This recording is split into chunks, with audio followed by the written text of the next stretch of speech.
Richards trying to scoot in there alone. It pinballs to the crease. Let's get it. Oh my God! Here we go. You're listening to the Country Blues Podcast with your hosts, Derek. Now you're gonna get it, Bobby. John. Matt Casey. Unnecessary, but totally necessary. And Cody. What's not to love?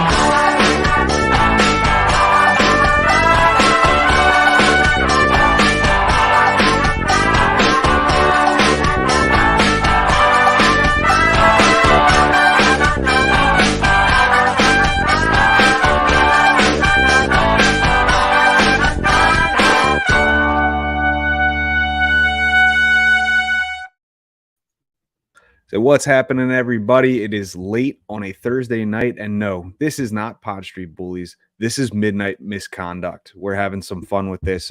Dave right now is currently tending to some things at the shop, but we got to keep the show rolling. So Paul is joining us as well. What's up, Paul?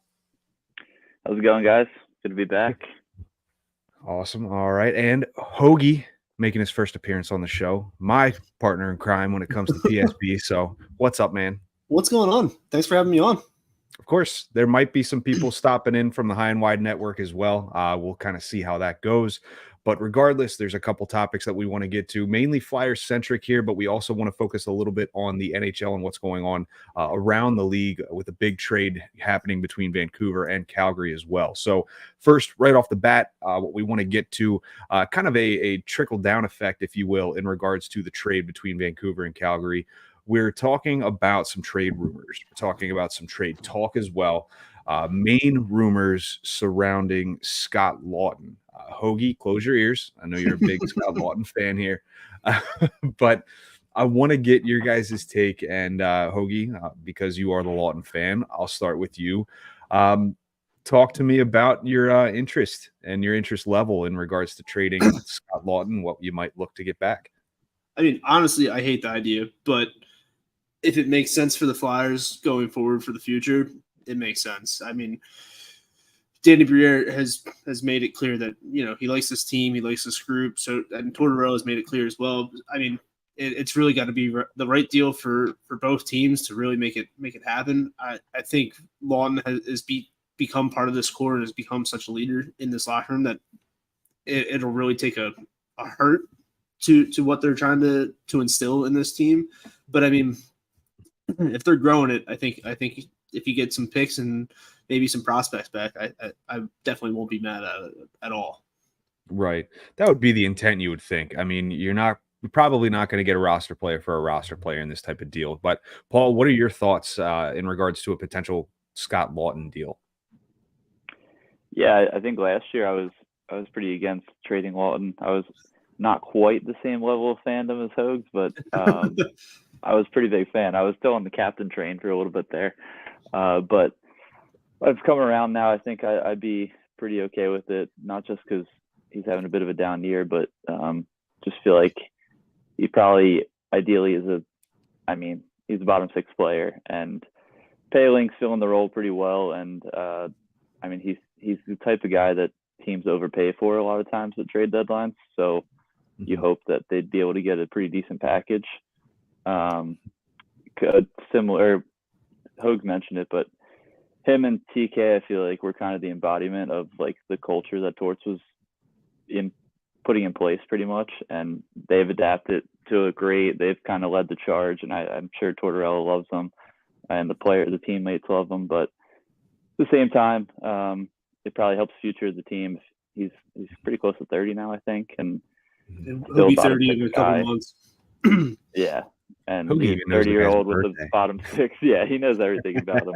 Listen, he was drafted the same too. year I graduated from high school. So like the years just they stayed together. And that draft in Pittsburgh, right? Wasn't he booed? Probably. It was the 2012 draft. That's all I remember. Okay. Yeah. So, Paul, was it you? Has it been you? I should say that keeps bringing up the Tanner Jeannot trade. No, I think that's maybe it's Jim. Is it Jim? Okay. I want to say it is, but okay. Yeah, it's fair to bring up. That I don't know if you'll see a trade like that though with anybody. Right. Now, Jim, if you're listening right now, come on and state your case.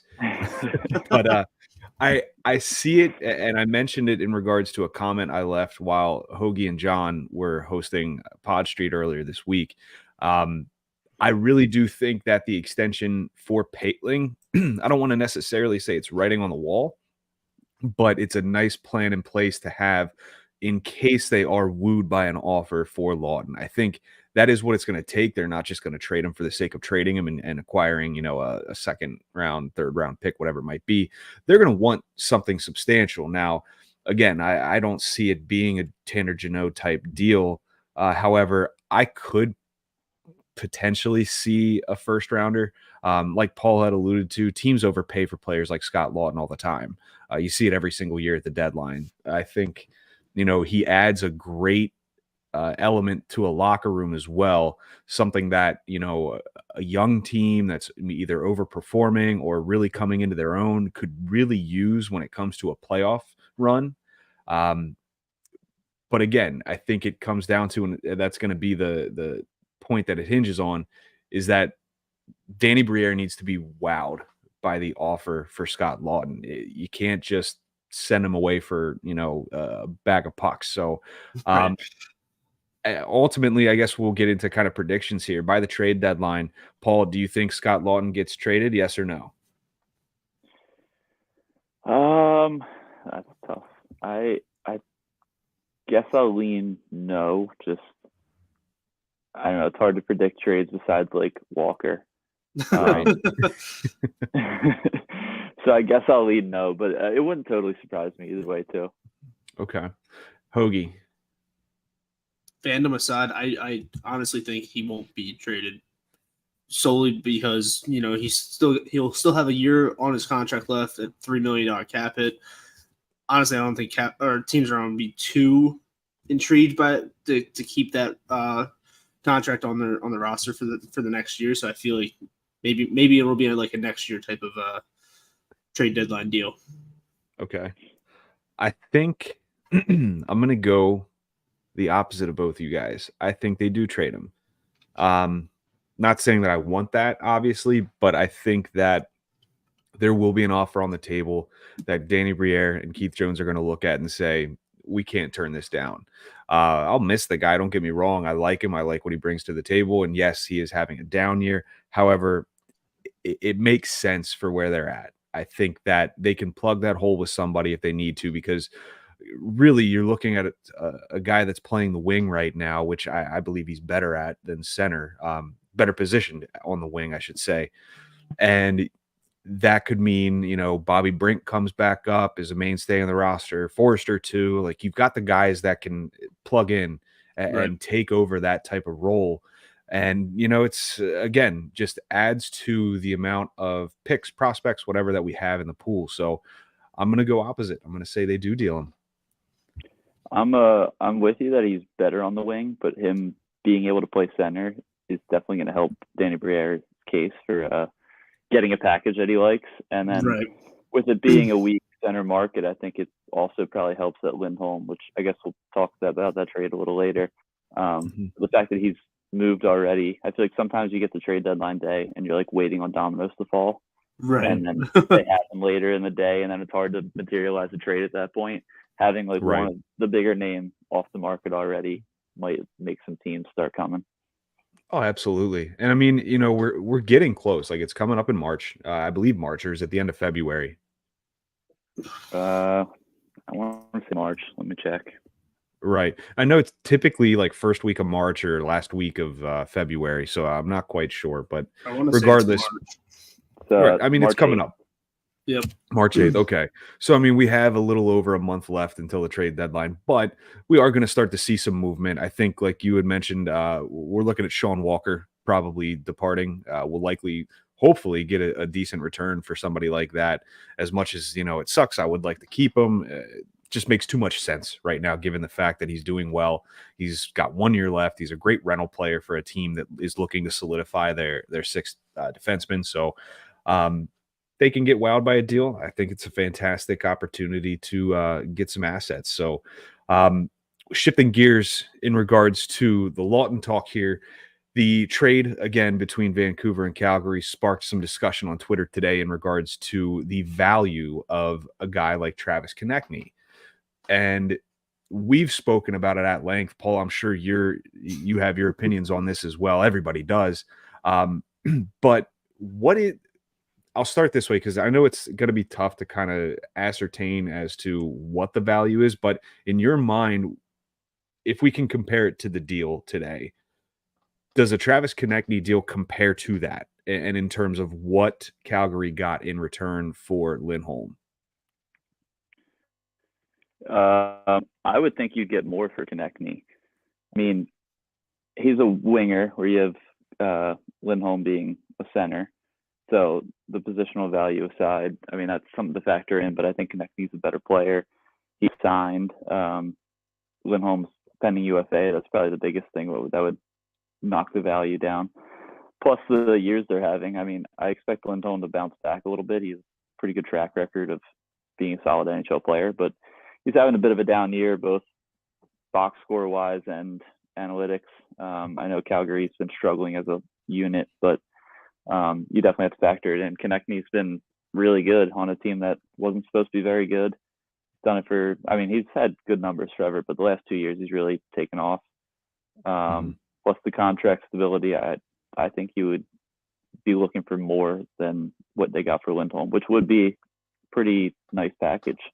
Who knows what they have coming in, but if it is a haul like that, you'd have to look at it, I guess. Right.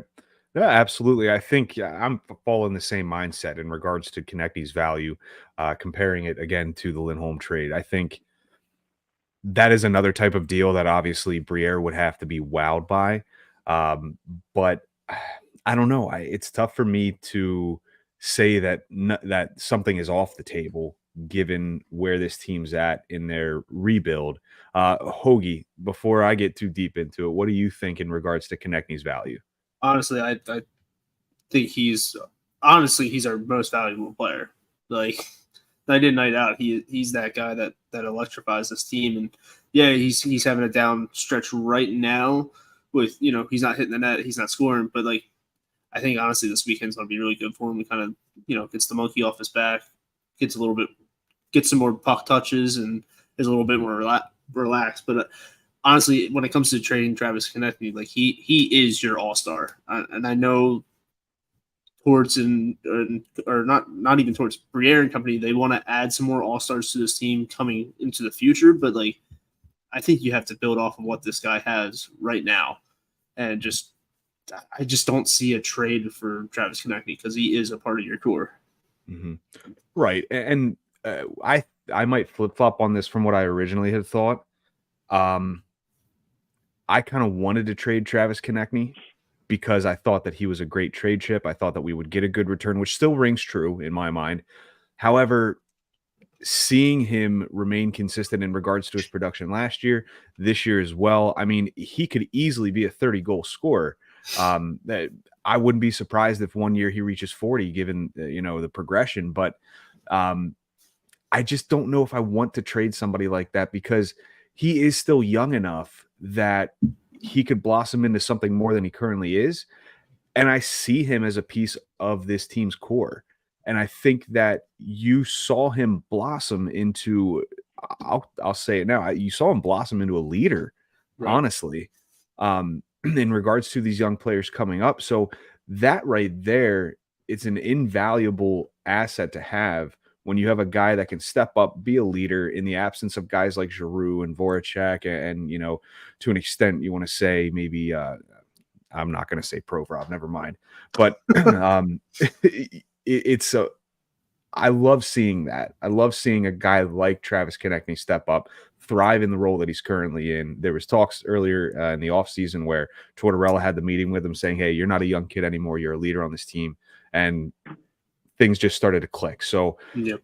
I don't want to trade Travis Konecny. I'll go on record, whether that's against what I said before or not. I don't want to trade him right now. I think you got to keep him at this point. I mean, anybody agree, disagree? Let's have that discourse here. No, I mean, I feel like the resurgence of Konecny happened when Briere got here as that special assistant to the GM role, whatever it was, because he's the one that sat him down and let him, like, had him watch tape, watch himself, watch his game, and I think that really did a number for him. And again, it just kept adding to his leadership value, even though he didn't even know he had it. So. I mostly agree. Wondering if you had an idea in your head, what would it take for you to want to trade him? Like, what kind of package would get you thinking, like, all right, maybe that one's too good to pass up? I mean, there's definitely packages out there that are too good to pass up. I mean, I'm thinking hard to name names and all, but right. It's hard to be like I want like this a franchise prospect on that team. goalie included in that, or. We have that, guys. We have. The Devils have this fast guy, Mike McLeod or something like that. Yeah, and Cal would be an Foot. interesting target. Yeah, I'm more of a Cal Foot fan, but fun fact: Cal Foot was a part of that Tanner Jeannot trade. So, oh, that's true. That is true. I think in terms of a deal that's going to wow me, it's got to have 2 firsts. I'm not saying that's likely or could happen. But 2 first-round picks. Got to have 2 first-round picks. And then I want like a B+ level prospect. I don't necessarily need the cream of the crop for whoever's trading for him, but I want a very, very good prospect that could equal out to middle 6 or a middle pairing defenseman, something like that. Ted mentioned here he's looking for a young player who has star ability and 2 first-rounders. I won't go that far, but there could be other elements to it, like add maybe 2 prospects, maybe add a second-round pick. Like the 2 first-rounders are my sticking point for that. I think you guys be looking to get a player back too, like a roster player that slots in right away? Like maybe like a reclamation project to make the money work, maybe. Maybe I'm just throwing it out there. Bad. I'm just throwing it out there. Like, I don't know. I hate prospective trades. They drive me insane. Yeah, they're tough. Right. I think similar to what Ted was saying. I think I would maybe prefer an A prospect over the picks, just a little more. I mean, obviously it's still not certain, but a little bit more. A little bit more about the player. Right. But the two first round picks and a good prospect is still a nice solid package. So right. But probably won't be needing this discussion anyway. I think TK is probably part of the plans, and yeah, he's got to be. Yeah. I mean they've extended Paling, they extended Tippett as well. I wouldn't be surprised if around this time next year they're already talking about extending Konecny and getting a deal done. I would love to see that. I think they actually said that recently, that they might be talking about Konecny. Friedman might have said something about that. Okay. I know they can't extend him obviously until next season because he's still technically this year and next year. But I mean, that should honestly be priority, with the money presumably coming off for Carter Hart's deal. I think there's a couple defensemen as well that, it's Walker, obviously. You've got, I think Sealer is up, and then Zamula, I believe, like too. Nothing though. Right. I mean, it's not much, but with the couple, pair them with each other, it's a little bit, and that could potentially be what the raise is going to be. But let's talk hypotheticals here then too, in terms of, a contract for Konecny. What do you think that next deal looks like in terms of, let's go AAV first, and then, if we want to talk term. Maxed out. I think it'll, what does that mean? Isn't it 8x8 or whatever like that? Like, isn't that you can go higher than 8? You can go higher than $8 million, but you can't go higher than 8 years. 8 8 years is the max for a team re-signing a player. Right. I'm definitely maxed out on years. I feel like it's an 8-year. Okay. Yeah, I agree.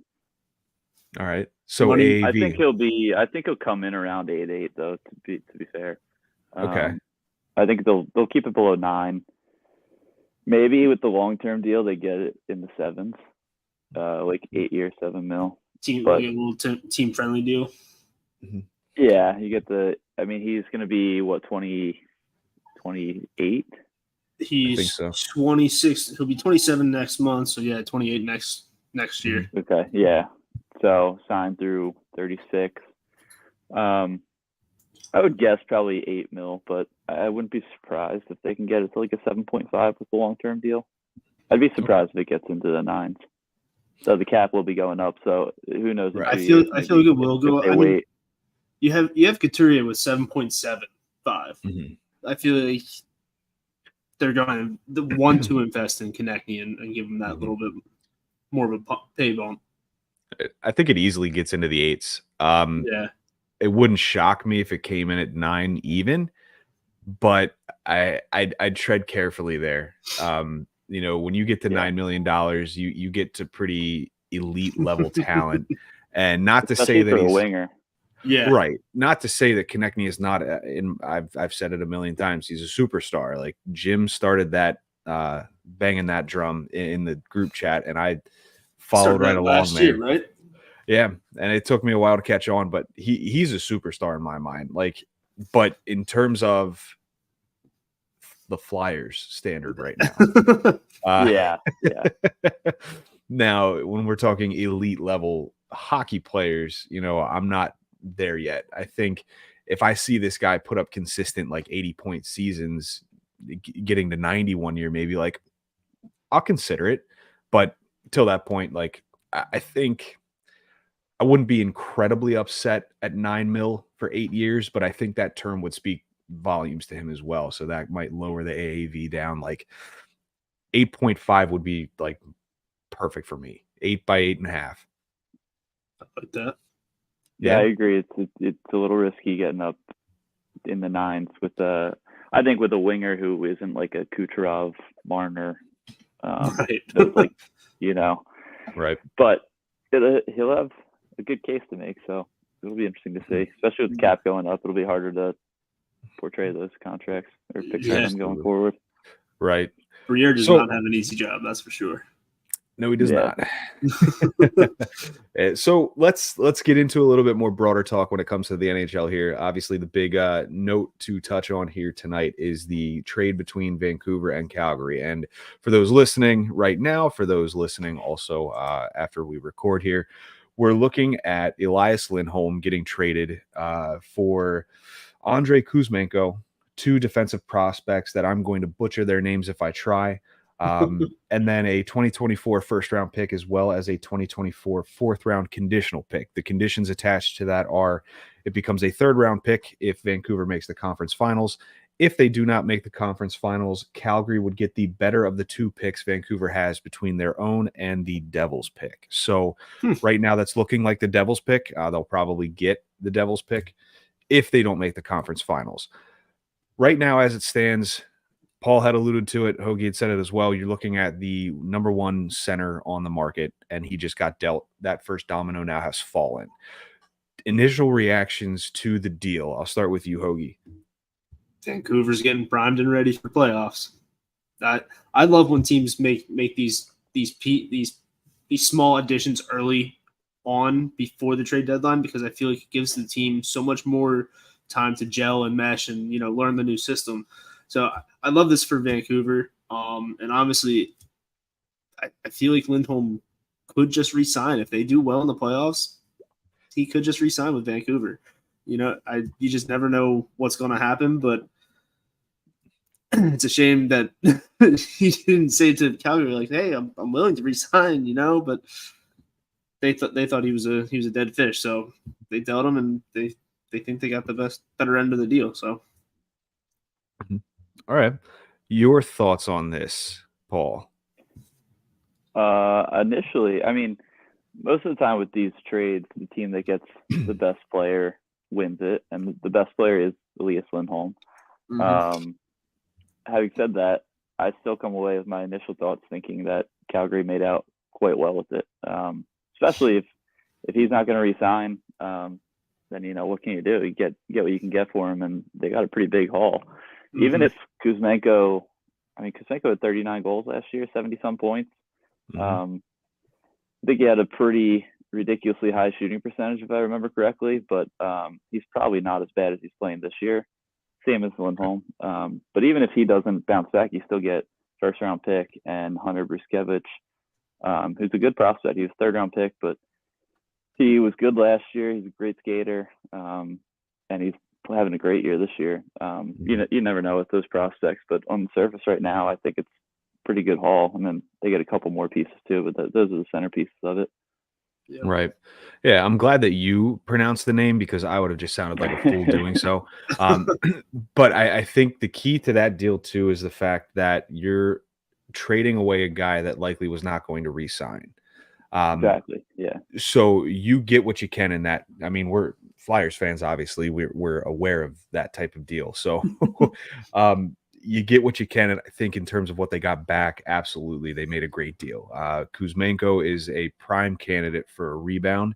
And if he comes back around and starts producing like he did last year on a consistent basis, honestly, I think Calgary wins the deal. Now, it's up in the air whether, whether Lindholm would re-sign in Vancouver or not. But if they make a run in the playoffs, if he finds a home there and likes it in Vancouver, hey, he signs, maybe it works out for both teams. There might not be a clear-cut winner of this trade, but right now, honestly, it's hard for me to say that Vancouver won or even really lost the deal. I think they both got better, but yeah, I like it. I think that this is the first domino that's going to fall, and we're going to start to see teams make these moves, not out of pressure, but just because, like, okay, now the market is presumably set.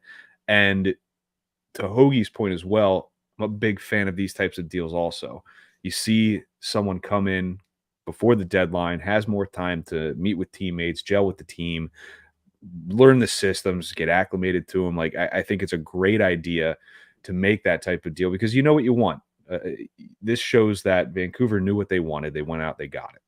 And yeah, I mean, there's not much more for me to say to it in terms of, like, you know, what we're looking at. Maybe what we could do, honestly, is take a look at some of the pending UFAs that are on the trading block here. And let's take a look to here. Your while you're looking, to your point, I agree. It makes for bad trade deadline shows, but I think it's good business by GMs to make those trades as early as possible, get them in the system, and you beat the whole bargaining of going up on trade deadline day, other teams jumping in. Yep. Right. We're also looking to, so obviously Lindholm was the number one guy, but the Flames in general have a few guys, and Johnny actually from the High and Wide channel sent a tweet saying that the price right now for Chris Tanev is a second-round pick and another asset. So Tanev is another name. I believe it looks like Noah Hannafin could potentially be as well. I feel like we've seen a couple reports too that Tanev is kind of the domino to drop before Sean Walker goes too. So right, Flyers fans, hopefully he's moved sooner rather than later, and then the Walker talks can heat up a little bit. Yep. Could you imagine the balls on Danny Briere if he decided to set the market with a Sean Walker trade? Like, could you just? I mean, I'm sure he'll do it. Right. I mean, just think about that for a rookie general manager to be like, you know what? I'm not going to wait around. I'm going to go out and get what I can or what I want for this guy. Now, obviously, he's going to hold steady until he gets what he wants. But, like, could you imagine if that happened? I already think Briere's got balls. Like, we've seen that over the past 6 we've months seen Danny's balls. Yeah, like, and this team's balls. Honestly, like, I think if he gets shocked by a package and he can't say no to it, he's gonna go for it. And do you think they'll end up getting a first for him? That's their ask, right? Yeah, that is. Yeah. I mean, don't know. Yeah, right. I feel like I think that's cooled off a little. Second rounder. Right. I'm hoping. It may have, but right-hand defenseman playing well, good skater. Right. Yeah. Now I'm doing Danny's job right here. Plays like a winger. Right. Now we're looking also to. We're looking at a team like Ottawa as well. So Ottawa clearly underperforming. They've got, in my opinion, I think they have a great core. However, there's been some changes as well. I believe it's the coach is out. I'm not sure if it's the front office as well. We're looking at guys like Tarasenko, like Chikrin, that could potentially be on the market. I mean, from your guys' standpoint and what you know about Ottawa, do you think Ottawa would look to maybe move these guys? And I'm not going to ask about, what they're going to get for them, but would it make sense for them to try to do that? Yeah, I mean, per week's Claude Giroux's coming back to the Flyers, so. Just gonna say, I think Jim was talking about some winger / center. Oh, speaking of Jim, look at this beautiful man. Come into the Giroux talk. What's up, boys? Can you hear me okay? The host of Flyers High and Wide, Jim. What is happening, man? You guys, such a good show. You got me out of bed over here. I'm dying in bed, and you guys are having such a good conversation. I felt I had to join. Well, we're glad you're here, man. It's not like we talk about it all day anyways. Right. I didn't want to miss out. Right. So we're just talking about trade bait come the trade deadline here. We talked about the plethora of players potentially available from Calgary. Now we kind of shifted gears to Ottawa. In your mind here, talk to me about who you think is going to be maybe necessarily like the next domino to fall here. Oh, like throughout the league or like Ottawa? Like throughout the league. Oh. Not team specific, but like if you're thinking, so obviously the center market now seems to be set in regards to the Kuzmenko and the Lindholm deal.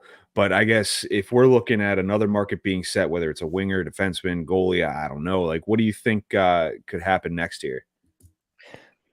So it looks like I think Tanev was close to being moved yesterday. Did you guys see that? There was talks where he could have been part of the deal and ended up. So I don't know who's going to be next. I mean, Henrique's supposed to be one of the other centers out there. There's one more center that's supposed to be going, right? Isn't there like a top 3? And Lindholm was number 1. I would like it to be. I would like a fourth period at least. They have Henrique as the second center. Sean Monahan's another one being mentioned a lot. Oh, there you go. Yeah. I would like it to be a defenseman. This way we can get the Walker stuff going.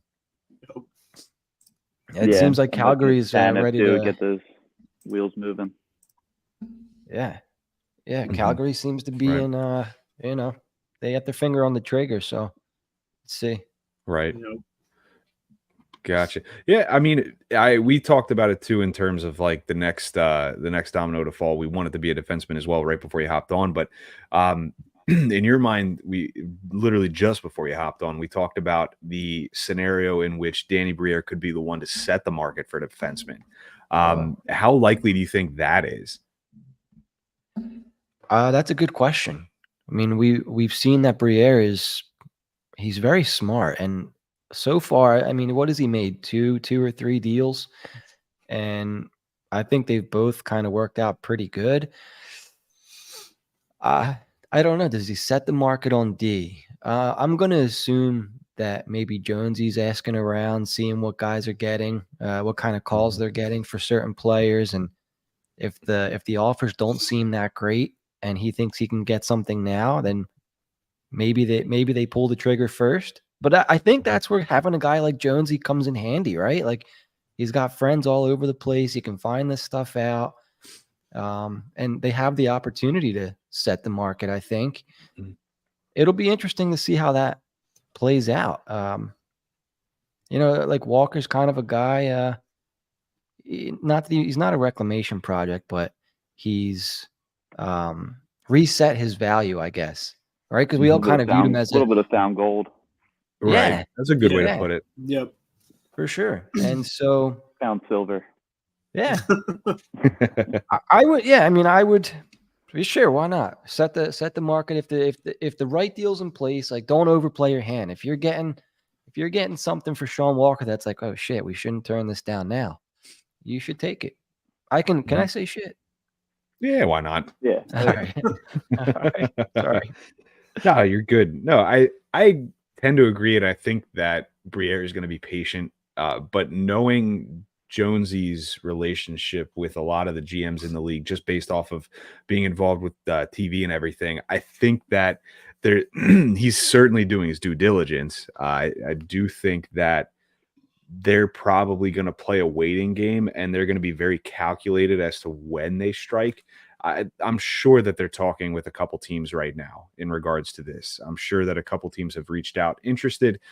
There were rumors today about them fielding calls for Scott Laughton too, which we got into a little bit earlier. So my mind right now is kind of not if, but when that deal is going to happen. So we also talked kind of potential returns for Walker. We originally discussed first round pick potentially.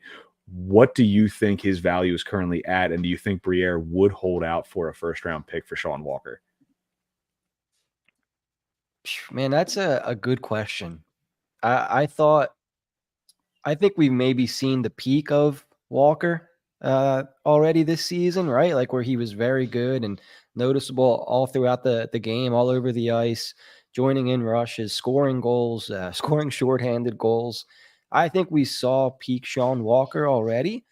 Now it's a matter of I don't know, maybe they weren't getting offered just first round picks for Walker straight up. Like we saw reports that teams wanted Sealer and Walker for a first round pick, which to me is still reasonable, to be honest with you, right? Like, right. You still I do think that so, any yeah. day of the week. It sounds like the Flyers are, I don't know if they're playing possum or not when they're talking about, Nick Sealer might be more valuable to us than potentially moving him for a first round pick. I don't know if that's, kind of GM speak, but for Walker, you would assume if they were offered a first straight up for Walker, they would have done it already. I'm of the stance where I think the last week and a half kind of made things easier on them. Like they lost 5 straight to marquee teams with superstar talent. If there was ever any thought of re-signing Sean Walker, I think that's out the window. So if they have deals on the table for Walker, they're probably easier to make now. Like the goal is to win Stanley Cups. It's not to sneak into the playoffs. Right. So I would imagine if they had firsts on the table that they would have pulled the trigger already. Right. Now, in just kind of glossing over a few names here as well, like defensemen specifically, names like Tyson Barrie with Nashville, Noah Hannafin with Calgary, just in looking at that, and in my opinion, honestly, I would like to see Briere try to make a trade before those guys go. Because presumably, let's say Tyson Barrie, Noah Hannafin each go for a first round pick. I don't think Sean Walker's quite on that level as those two guys. So in my mind, that kind of lessens his value on the open market, and they might not get that first round pick back for him. Anybody else have any opinions on that? I think it depends with Barrie. I think, as an overall player, Walker could be more valuable than Barrie. But if a team like really needs power play help or something, then Barrie might get more of a haul. But I think as the overall package, Walker's as appealing, if not more, than Barrie. But I would agree with Noah Hannafin. He's a younger player and probably a bit more appealing than Walker. I saw a couple other names on that list too. Who was it? Colton Parayko surprised me a little bit. Mm-hmm. And you mentioned Jacob Chikrin earlier. So yeah, there's a couple. I don't know who will be moved, but there's some out there that would probably set the market a little more than Walker would. Right. Everybody's favorite Russian's on the block with Ivan Provorov. Oh, that's right. Yeah, he's now on the block. That would be an interesting get for a playoff team. Columbus had I'm not sure if he's actually on the block, but I've seen his name mentioned. Adam Boquist too. Boquist. Would you be interested in trading for him as a 23-year-old? Reclamation project kind of thing? I actually have another name, but I'll let you guys hit that first. I don't know. They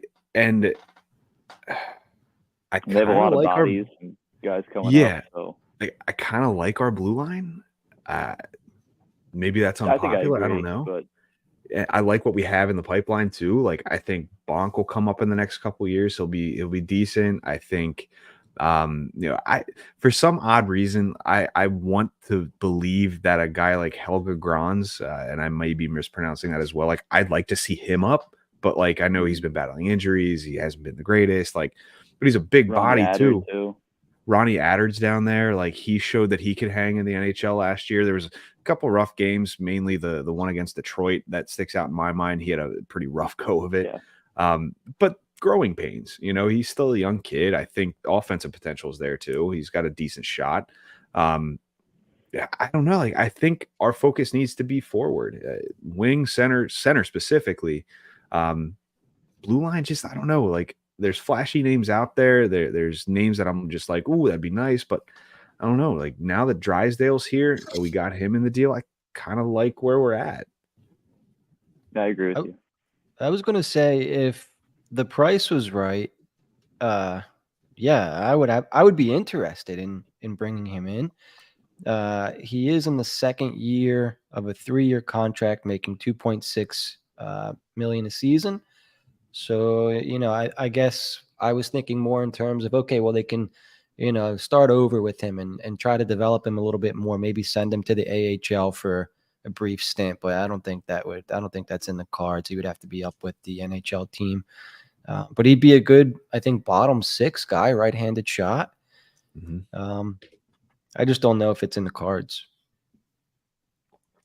Feeling any which way about that, Hoagie? No. I honestly don't know much about Douglas, but just in terms of reclamation projects, what do you guys feel about Capo Caco from the Rangers? He fits our mold perfectly. For sure. I mean, it's Right. another winger is the issue. Right. But just another young winger that I feel like we could probably develop pretty well and just needs a new change of scenery at this point. Yeah. His defensive, I mean, he's basically been playing like Tyson Forster his career. Perfect. Add another one. Really solid defensively, like decent metrics, and then just no points. Maybe that offense will never come out, but I think it's. I don't know if it makes sense for the Flyers with acquiring another winger and where they're at, but I think it'd be a good chance for someone to take. You got to factor in the Metro tax to that too, though. I mean, we're going to get him at a higher rate than another team like on the West Coast or even out of the division. Yep. No, just an interesting name. He is on the last year of his deal too, so I'm not sure what difference that makes anywhere, if any. Like for like maybe a playoff team that wants to try to take him on as some kind of depth scoring, maybe it makes sense. But to trade for him in the last year of his deal, unless you think that you can sign him around the same or less, that's a classic. Like Tampa Bay will trade for him and put him on their third line. He'll score. He'll have one series this year. He scores like 8 goals. Right. Because they can put him with like Sorelli or Point or something. Exactly. Yeah. Right. Yeah. I could see that being a player for player trade too, given where New York's at in the standings as well. They'd probably look for something comparable, maybe even more of a veteran that they could put on a third line, maybe fourth line, depending on what their lines look like. Didn't they just lose somebody to injury, like a defenseman or something like that? They do have a few guys out. Yeah. I think it's who's the Russian kid's name? I forget his name. They've battled through things all year. Yeah. I think it's Sheedle. Oh, New York you're talking about. I'm sorry. Yeah, sorry. Yeah, Heedle. Oh, yeah, Heedle. He was out for the season. Yep. Oh, yeah. Then they'll definitely be looking to make a move, I'm sure. Yeah, I could see the New York being a big player come trade deadline day if they're looking to remain where they're at in the standings. Then with the Heedle injury, I mean, in terms of too, like, start playing there too. Yeah, in terms of too of trade deadline, just kind of overall where we're at with this team. We're obviously overperforming. Omitting the 5-game skid that we are currently in the midst of. But let's say we remain competitive. The Flyers remain competitive. They're winning 2 out of 3 games, whatever it might be, and they're still in a playoff spot. Do you see any drastic move being made? Do you see anything like, not selling the farm by any means, but like bringing in somebody to supplement maybe without having to really, give up too much in regards to assets and things like that? I'll start with you, Jim.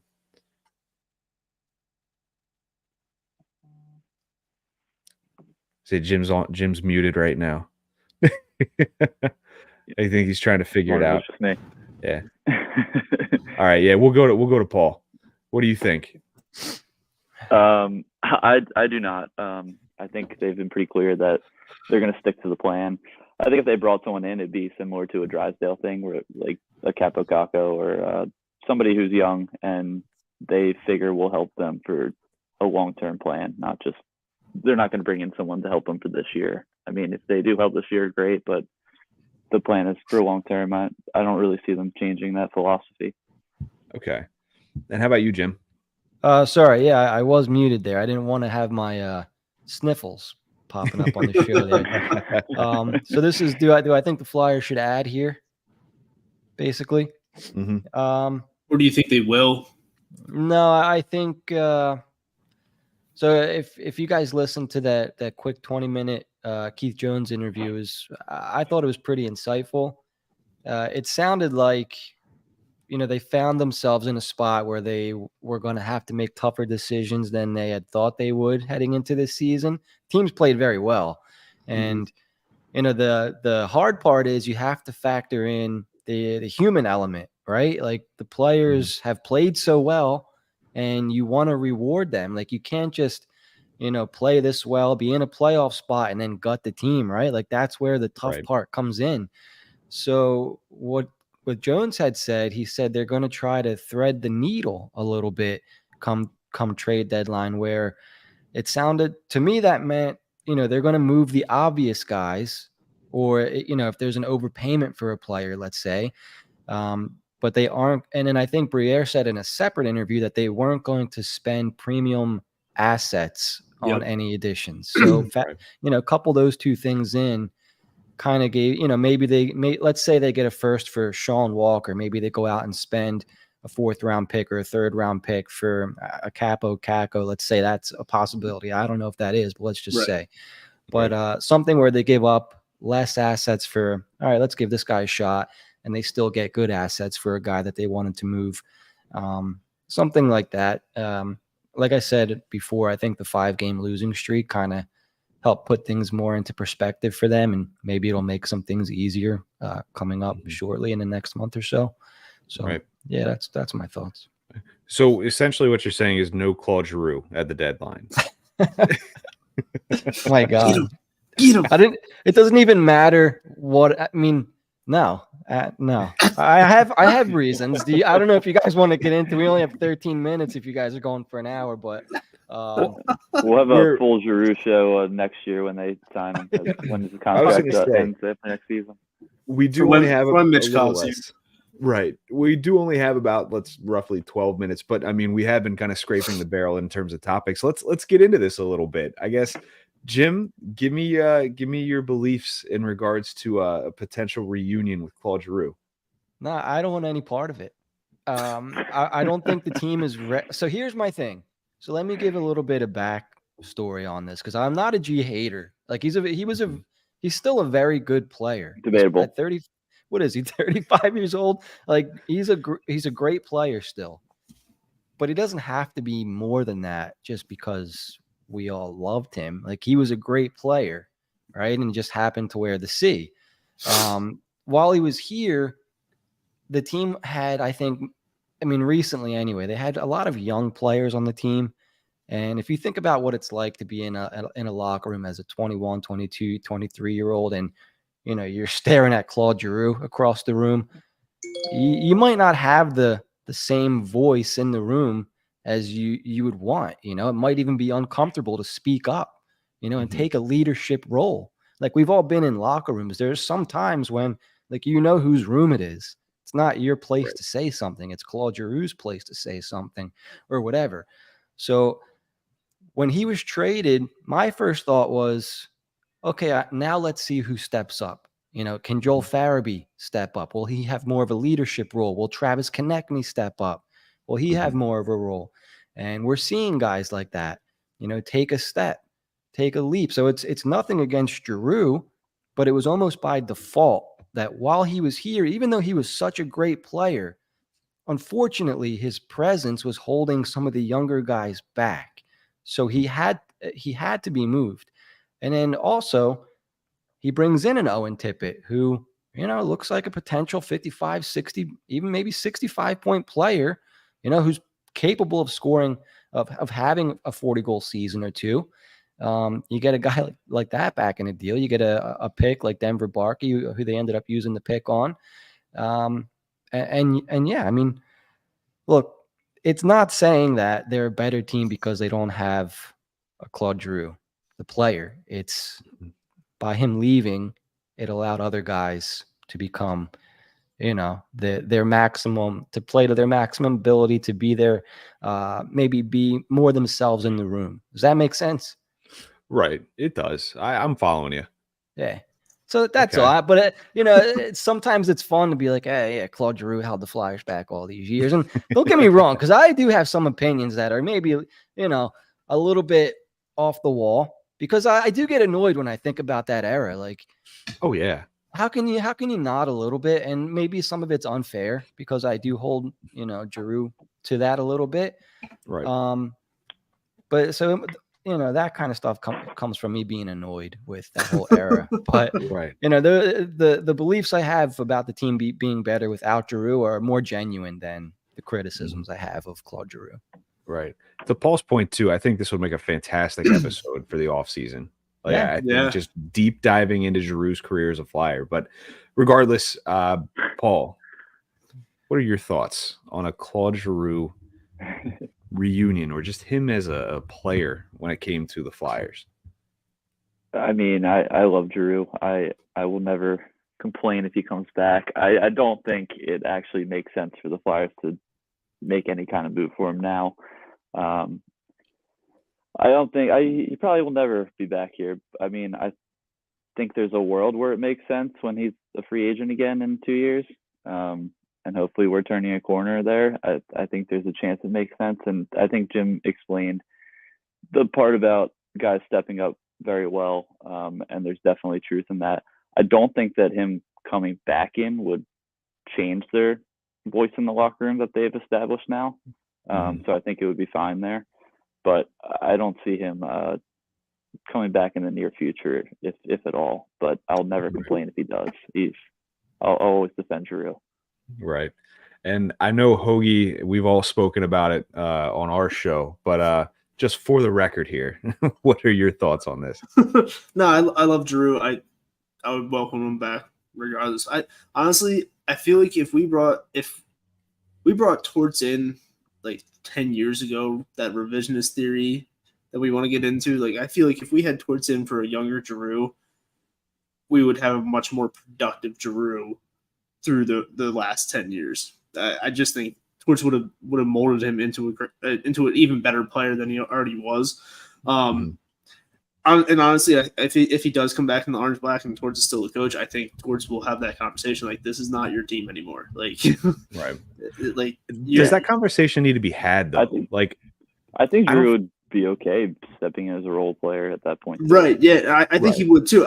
And honestly, I don't know if that conversation has to be had, but you never know how just for the sake of having it. Yeah, you never know how he'll try to walk into the room and just try to take it all back. You just don't know, because like, right, he is an idol in this city. Like, people love him, and there's a lot of great memories that came from his ability to play. But I mean, honestly, I think if he does ever come back, I feel like we've had such an exodus from the team from when he was actually here that he doesn't really have his hands on everybody, much like Kevin Hayes. But so I you know what I'm saying. But like, right, I mean, there isn't that much for him to control anymore. Sure. Yeah, I've always been a big Giroux fan. What's that? Handing the cup. Picture Captain Waltz handing the cup off to Giroux and then handing it to Mitchkov. That'd be freaking sweet. I would love that. I'm of the same breath as Paul. Like, I've always been a big Giroux fan. I love the man. I thought he was a fantastic player. I think that Philadelphia, or at least management while he was here, did him a bit of a disservice by giving him basically just Jake Voracek as a Robin to his Batman. That being said, I'm fully against a reunion. I think it's come and gone. the opportunity, or not even the opportunity, his time in Philadelphia has come and gone. That's us revisiting a time period in which we were not successful. There was never any sustained success. And I don't want to go back. I think everything is full throttle moving forward, and bringing a guy like Giroux back, even if it wouldn't happen and he comes back and he's like, whoever's the captain, like, hey, this is your team, I'm here to fill a role. I still am just not a fan of that, because I mean, imagine you guys, you're a captain for so long, you come back to a team and you're like, man, like I remember the good old days, but then, another guy's the captain and you're like, shit, I don't want to listen to this guy, I mean, I'm not saying that's his mindset, but there's a little bit of pride that plays a factor into this. And, I don't know, especially he's going to be 37 when he's a free agent. How much more does he have left in the tank at 37? Listen, he is like Joe Pavelski's like twin, and Pavelski is still tearing it up. So like, he's still got in the world where if that were to happen, I don't think they'd be bringing him in hoping he's playing first line left wing. Like I think he's playing third line left wing, some power play time, and second power play plenty time in the tank for that. Yeah, exactly. They're not expecting him to do what he was doing, and he's not even playing first line minutes in Ottawa, right? He's playing second? Yeah, I think so. I believe so. Yeah. So like you can already see he's starting to take that notch down a little bit as he's getting older. Right. All right. So as we're winding down here, we got a little less than 4 minutes left. I want to give the floor here to Jim. Jim, let everybody know where they can find you. Tell us about your shows, your network as well. Yeah, so this is really great what you guys are doing. I want to thank you for letting me hang out for the brief time that I did. It was really fun listening to you guys, as always. You can find me at Jim Ike HW on Twitter or X, whatever. That's JIMIKE. Give the podcast account a follow at FlyersHW, and give our site a follow or a view if you want, hwhockey.net. And that's it. Awesome. Good stuff. Hoagie, same question posed to you. Street Hogs on the Twitter app or the Bird app or whatever you want to call it now. It's X now, Hoagie. Get with it. Jesus. Nah, we'll never. All right. You too, Paul.